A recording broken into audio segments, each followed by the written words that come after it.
translated into TVM only very recently.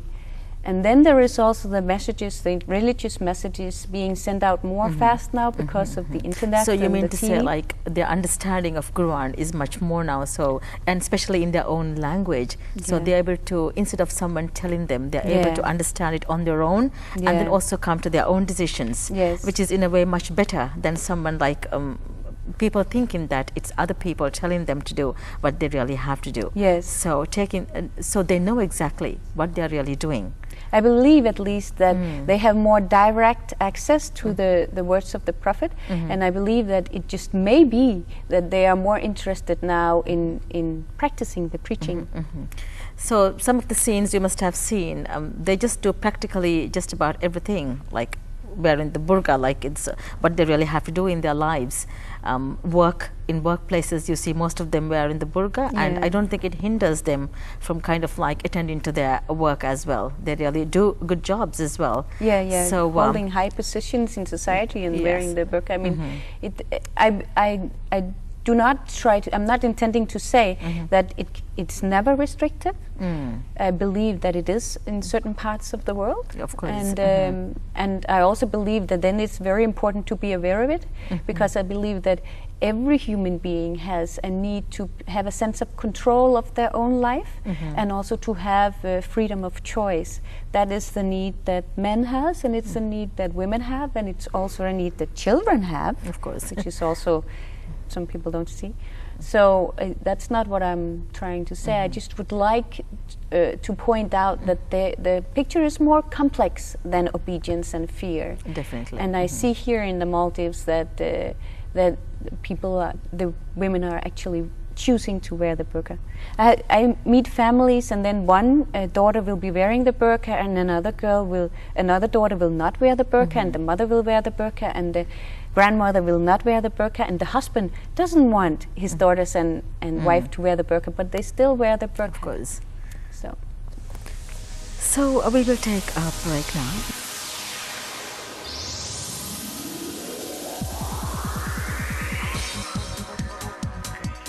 I'm in conversation with Mrs. Giti Kea Westerman, and you have just been very, I found that you have been very knowledgeable about just what you mentioned about the burqa, and then, so how did you know so much about the different prejudices and the kind of like the observations that you just made recently?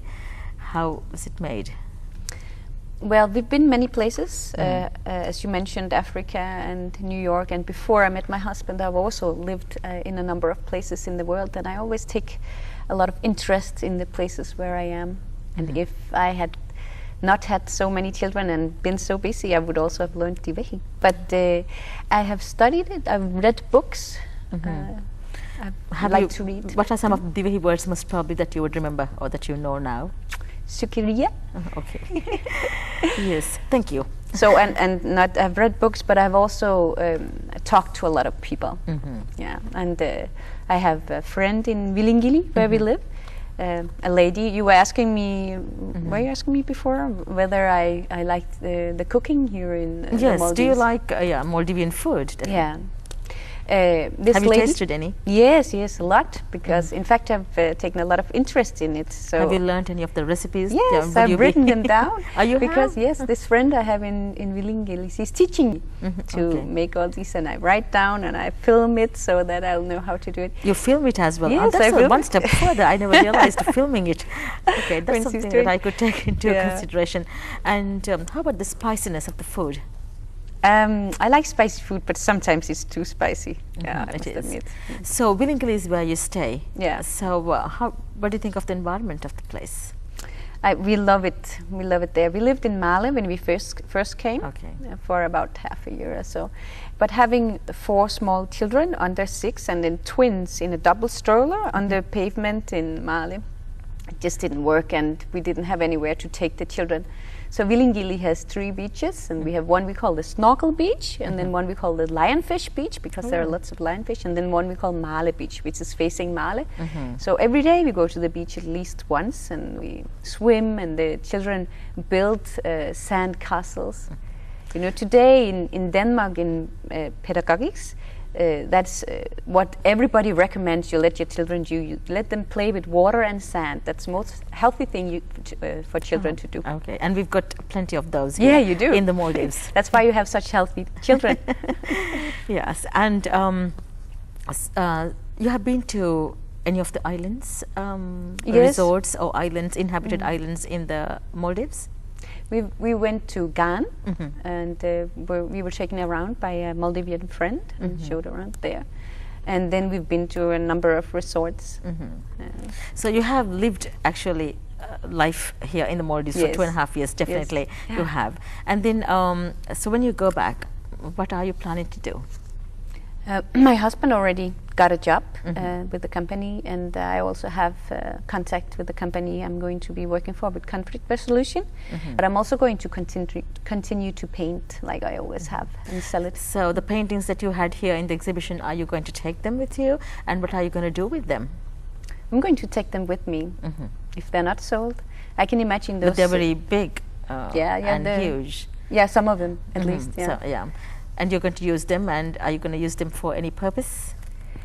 I can just imagine having these 3 girls with the whales hanging on my the wall in my office. I think because part of what I would like to point out with those paintings was I'd like to see a little more self-reflection on the norms we have ourselves in our part of the world, and that norms is that can become pressure does not only exist in other cultures, it also exists in our own culture. And I think it's a little maybe provocative for some people in my country to have wailed women hanging on the wall. So I'd like to do that maybe. And also, like you said, painting people is your mainly. Why did you choose people? Why do I choose people?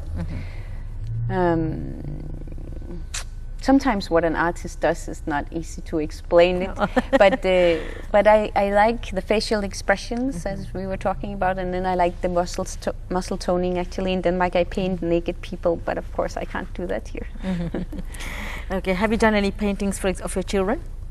Of my children? No, actually not. Maybe not yet. So that will be very interesting, actually, for us to know what would be some of the memories that you'll be taking back when you go back to Denmark, and would you be returning back to the Maldives sometime later? I would like to, because I really like the place and I like the people. The problem is that the tickets are very expensive here to the Maldives because it's such an exclusive tourist spot. So going here is expensive. But if I'm invited, I'll come. Most probably an invitation will be extended by someone when they hear this interview. So what will be something that you will, a place or a scene or a part of a conversation that you would remember when you go back? When you sit in your office and look at the girls hanging on the walls. Well, I think there'll be plenty of little moments I'll remember. We have really enjoyed being here. But I will remember this talk show, this conversation, and I'll remember the exhibition because I've enjoyed that very much. I'm thankful for the French Maldivian Association for putting it up.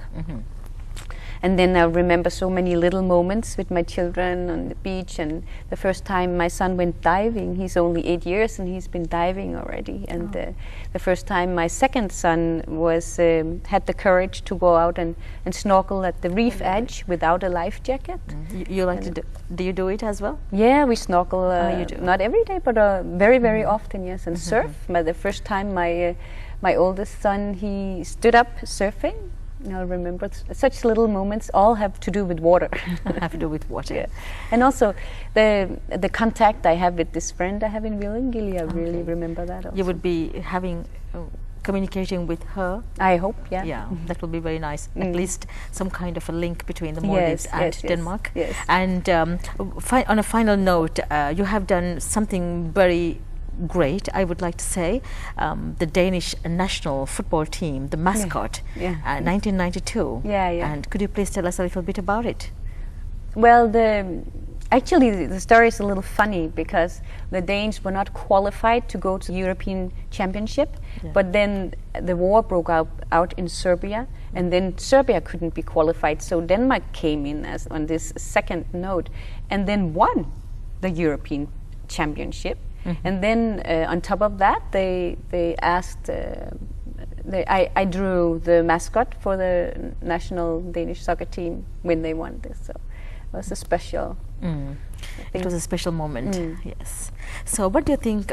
Does art bring people together? Does art or how can art bring people together? Mm-hmm. Well, it's definitely brought me together with some other artists here in the Maldives, and too bad it's this timing. We are leaving in 1 week, but if I had not been leaving now, I know that I would have gotten together with these people again, because it's been really joyful, and I enjoy these people. So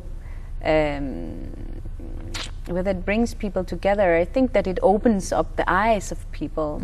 It can open up the eyes of people. So where does your inspiration comes from?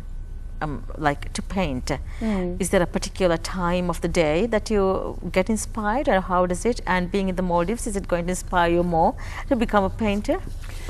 Well, in regard to particular time of the day, I always paint at night because I have to paint after my children are in bed. So I paint from 9:30 until 2 o'clock at night usually. Really? Yes. And I do some particular pen and ink drawings, and it's something I've done since I was a teenager, and I have the inspiration from nowhere.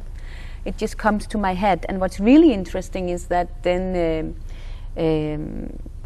I was one of the guests at the opening. He introduced me to another painter, a Maldivian lady, who's also painting a little bit the same style, and also she's also just paint or drawing. It is in fact with the pen and ink from the top of her head, with no purpose, just drawing just comes from her head. And then he was explaining to me that this has actually been something people did 600 years ago, and then it pops up in the head of people from randomly around the world. I wish it would happen to people like us as well. I don't think there must be something in them, isn't it? Some kind of a quality. Okay, Yes, so it's really nice. So.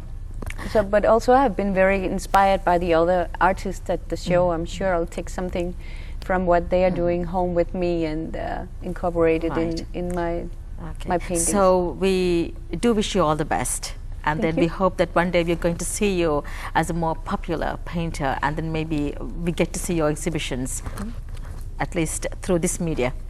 So wish you all the best. Thank you. Thank you. Mrs. Kitty.